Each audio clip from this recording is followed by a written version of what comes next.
The idea that somebody who's in a car says, I don't want any motorcyclist to advance in traffic in a safe manner because I can't do it too.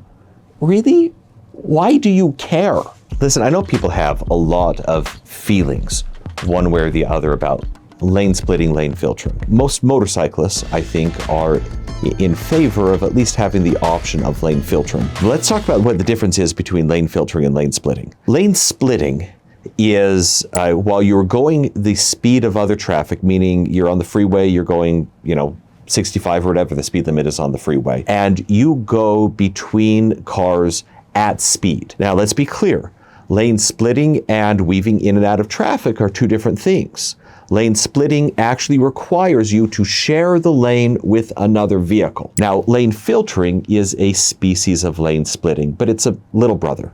It's often considered a much safer alternative, and that is when traffic is slowed or stopped. Lane filtering would allow a motorcyclist going at a pretty low rate of speed, generally only 5 or 10 miles an hour above the speed of the adjacent slowed or stopped traffic. But again, by definition, it has to be sharing the lane with somebody else who's already in the lane. Lane filtering is different than lane splitting because it happens at different rates of speed. Most people are advocating lane filtering, which again is inherently a low speed maneuver happening while traffic is slowed or stopped.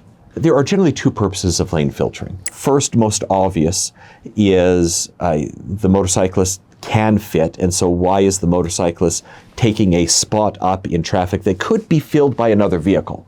Another car could be there, and so why not take the smaller vehicle that can fit in through traffic, have it surrender its spot in line so all of traffic can move up at least a spot. The idea being that doesn't actually slow up traffic at all, because motorcyclists, once they are at the front of the line, let's say we're at a stoplight, the motorcyclist almost always is able to accelerate a little bit faster than normal cars. And so the motorcyclist then, when it's at the stoplight, when the stoplight turns green, then it can advance a little bit faster and then go into sort of a safe pocket of traffic where there's no traffic around it. It doesn't slow anybody.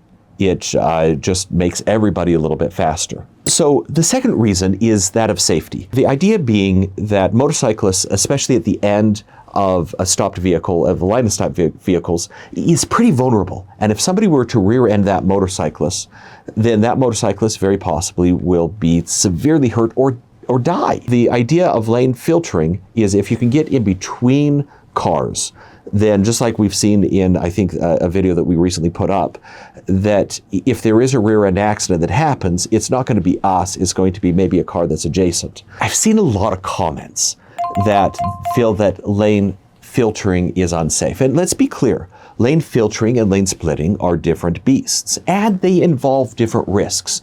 Lane splitting, going 65 miles an hour or faster, if something goes wrong and somebody hits you, we're talking about potential catastrophic injury, potential death. Because things happen on the freeway so quickly, including lane changes, then having a motorcyclist come up from behind you in the same lane, there's a lot more risk at speed, at a high speed, like freeway speed. Lane filtering, it does involve some risk. There are some trade-offs that are happening.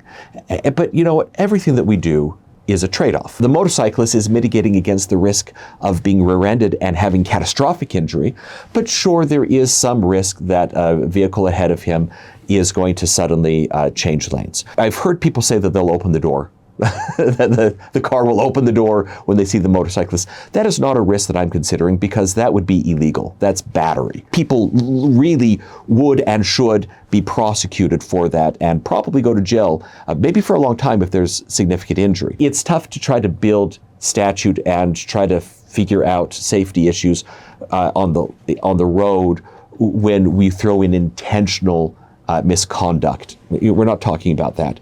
But people might accidentally change lanes at the last minute in traffic. But you think about that, that's not common. Like if we are all stopped in a line in traffic, that's not common. And even if they were to do that, normally they do that inching out. So is there risk? Yeah, there is risk, but we're trading the risk of perhaps minor injury or minor property damage, and we're giving up the risk of death and severe injury. And I think most motorcyclists would rather make that trade-off. And let's be clear, when we're talking about traffic safety, we are always talking about trading one risk for another. The classic example of this is seatbelts. Seatbelts hurt people more often than they save people. I know that sounds crazy, but it really is true. In low-speed wrecks, seatbelts often will cause whiplash. They will cause injury. I mean, sometimes they'll cause injury to the chest and waist, but the recoil of those can really cause significant whiplash. But we choose to wear seatbelts to prevent severe injury or death by preventing people from shooting out of cars in major wrecks. And these are the trade-offs that we do.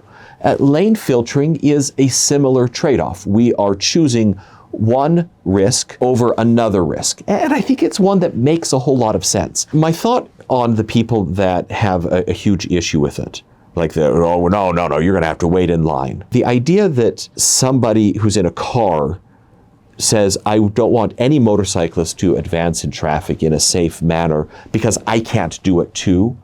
Really? Why do you care?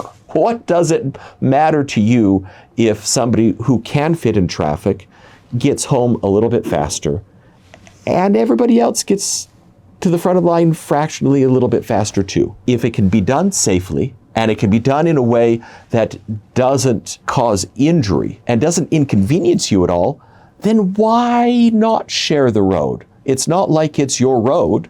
Why not share it? For those who say it is unsafe, well, we don't advocate anybody doing it in a way that is unsafe. We don't advocate anybody doing it where there's not room, where they can't maneuver it safely, and we certainly are not advocating that anybody do it at an unsafe speed. What is the problem with legalizing it in a way where it can be done safely? I mean, really, what's the problem?